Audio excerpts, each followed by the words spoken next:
I want to show you through an example of what we're struggling against in Oxnard. There's 2 gang injunctions. And what you have here is the gang injunction. We have 2. This is the first. This is the second gang injunction.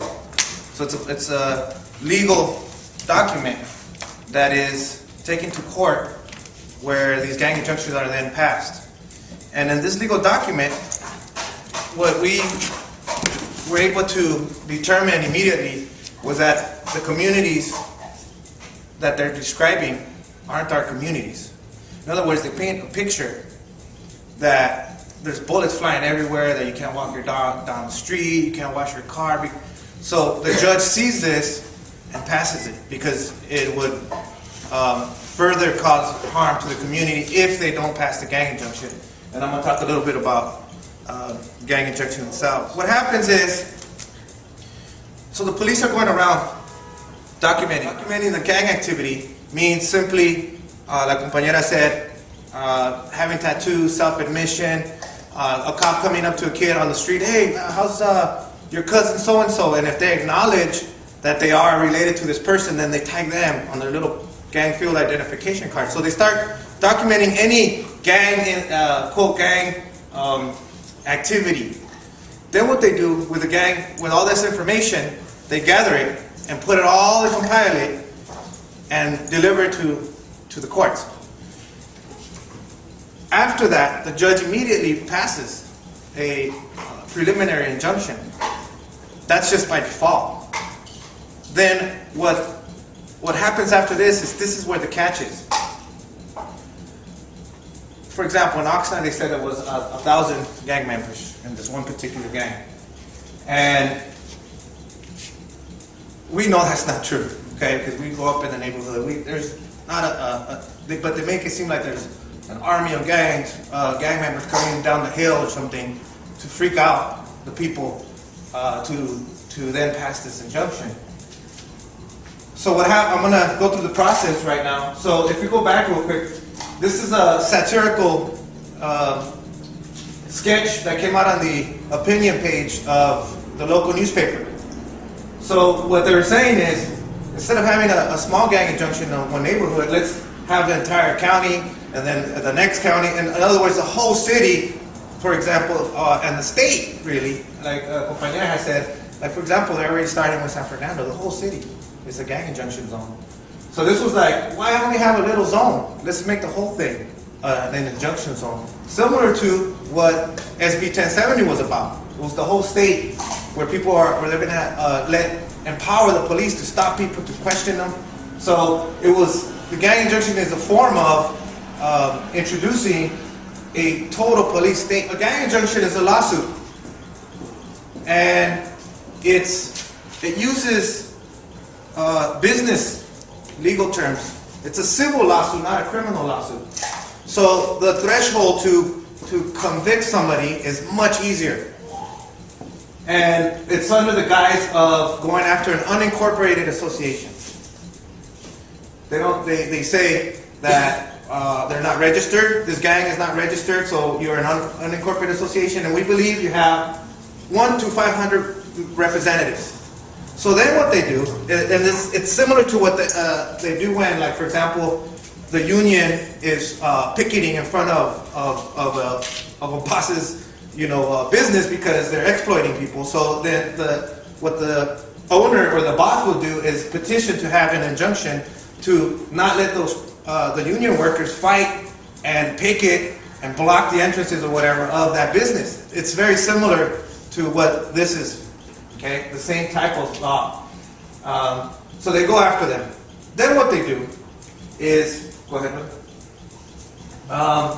They pass it and they go and deliver this to everybody. But before they pass it, they select representatives.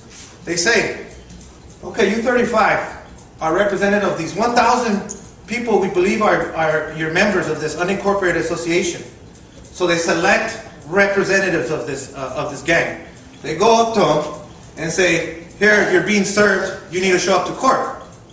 Oh, by the way, tell the other 970 people that they have to go to court too. That's impossible, okay? So then what happens is, maybe one person, sometimes two, if we're lucky 3 or 4 people will go actually to the court date and try to fight it. And the avalanche of the legalities hits them. You know, we're talking about the situation, our situation for affording lawyers, the timing, the money. I mean, it's nearly impossible to defend yourself. So the judge, 100% of the time, passes it. It's very few cases that have been able to stop it. I'm talking about a handful. After that date, the police has free reign to then start giving this injunction paper to everybody. And let me tell you what they do. This is the Spanish version, this is the English version. So they go up and knock on the door and say, hey, guess what? You missed your court date. They're like, what court date? Yeah, we told the reps that you're supposed to go to the court and then try to get yourself out of this thing. What are you talking about? They hadn't even heard about it. Well, it's too bad because we already have the legal authority to give you this paper. Once they give them that paper, within 24 hours to 48 hours, either the city attorney, in this case in LA, or for example in our county, it was the district attorney, then processes the information, you're on this list. Once you're on this list, you are restricted from these things. And I'm going to say that they call it the 14 rules of living. New 14 rules for living. So if you're served with this, you have to follow these 14 guidelines. 11 of those items that you're restricted from doing are already illegal. Carrying weapons, selling drugs, beating somebody up, all those are already outlawed, if you will. But the catch with the civil gang injunction is that they throw in these things. Freedom of movement. Okay? And what we mean by that is you're restricted to move around in certain parts of town. Particularly the curfew. So even if you're an adult, sometimes if you've never even had a record, but the police have identified you as a gang member, you get this, you have to be in your house by 10. Or you can't be outside at least, you have to leave town, right? You can't come into the zone. Freedom of association, anybody that has, that is a known gang member, you cannot hang around with them anymore, even if they're your own brother. For example, we work with a family that are 2 brothers. When they left their house, they had to walk down, they lived in the projects there in the neighborhood. One would go one way, one would go the other. Because they could technically be violating the association clause of this gang injunction. Freedom of expression. That one is the attire. Okay, particular attire, completely, a lot actually. It's not just one team, one jersey. Dodgers, you can't wear Dodgers. You can't wear Dallas Cowboys. You can't wear certain color shoelaces. A bunch of items that are in this document. And what we mean by circumvent due process is exactly what we're saying, where they tell 35 people, go tell the rest, you never get the information, but you just lost your due process rights that you're supposedly supposed to have, and we know the history behind that. Okay, go on. Compañera labeled it clearly, what are the criteria? The criteria is these 5 points in our city, at least in our county. A reliable source says you're a gang member. Somebody says, hey, he's a gang member. What does that mean? Who is a reliable source? It's up to the discretion of the police officers, law enforcement, to decide that. It could even be a trick question where they ask somebody, hey, is so-and-so still kicking it with the homies? Yeah, that's a reliable source that just identified you as a gang member.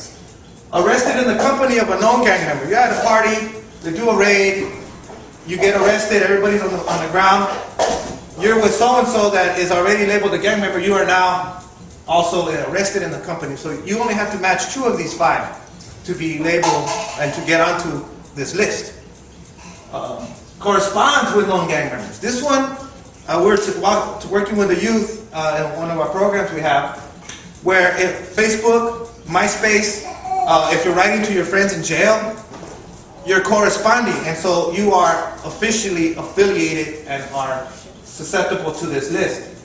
In a picture with known gang members, the police come in, do a probation search, look at some of your pictures, they see all these people throwing up gang signs or what have you from the neighborhood, and you're there, you happen to be there, or it's a family gathering even, a quinceañera, you take a picture and a known gang member is right there, not even throwing gang signs up or anything, dressed up in a tuxedo, but they're there, and they're labeled a gang member, and you're in that picture, you're in a picture with a gang member, they could use that and they have used that. Self-admission. This is the one where they come up to you, the police come up to you and say, hey, what's up, boy, come on, man, I thought you were down with the hood, yeah, I'm still down with my hood, yeah, and they get you